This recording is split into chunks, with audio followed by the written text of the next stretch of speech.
Assalamu alaikum, this is Farheen. Today we are going to make garam masala, which is used in many Pakistani and Indian dishes, even Bengali dishes. This is how we make it at home. Shazia invited me to do this segment for you guys. Okay, so let's look at the spices. We will take about 3 tablespoons of cumin, which is also known as zira. We will take some bay leaves, about maybe 10 or so. We will take black cumin. It is also called shahzira or kala zira. Then over here we have powder of jaifal and jawatri, which is nutmeg and mace, and we have it about a teaspoon powder. I prefer the whole seeds, but and it comes from the same. Nutmeg and mace are part of the same plant, but they taste so much different, and they add so much quality and taste to your dishes. Now this is star anise. It's also known as badiyan ke phool. Look here. So we will take 1 or 2 flowers of those. Then over here we have filfil daraz. Filfil daraz is also known as peepli, and in English we call them long peppers. If you look them here, and they also add so much taste to your garam masala. This is something which is known as kebab chini. It's also called tailed pepper or java pepper, and the scientific name of this is Piper cubiba actually. So this one is cloves, also known as long in Urdu. We have about 2 teaspoons.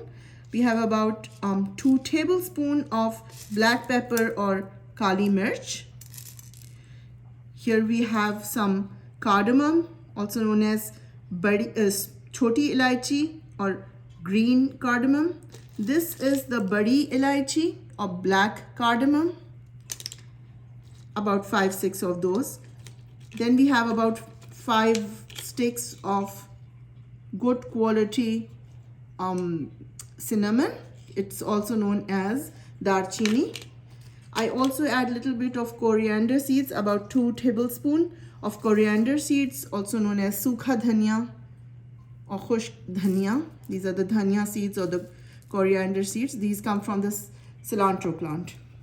I think we have everything over here, and now we are going to make it into a powder. If you wish, you may later on pass the powder through sieve and it will become very fine.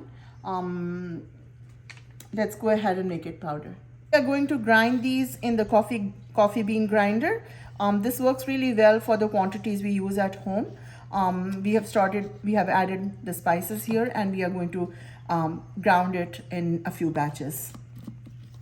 I'm going to pass it through this fine sieve, and whatever pieces remain unground, we are going to redo them again. That way you will have a fine powder like this.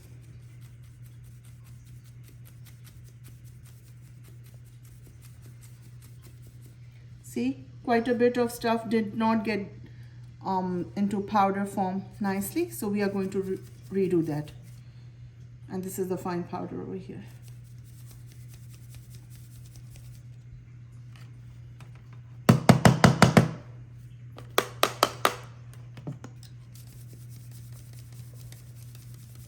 So I'm going to add it back to the coffee bean grinder and do it in a few batches again till all of it is ground to a fine powder.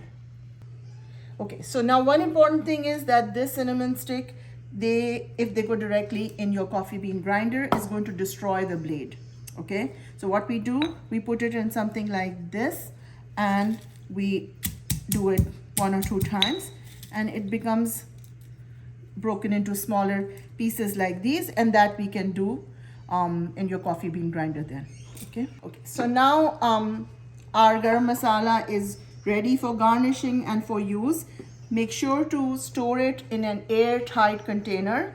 I don't make lots of huge quantities at the same time. I make smaller quantities like this, and it stays well in an airtight container in your spice rack, or maybe you can store it in the refrigerator.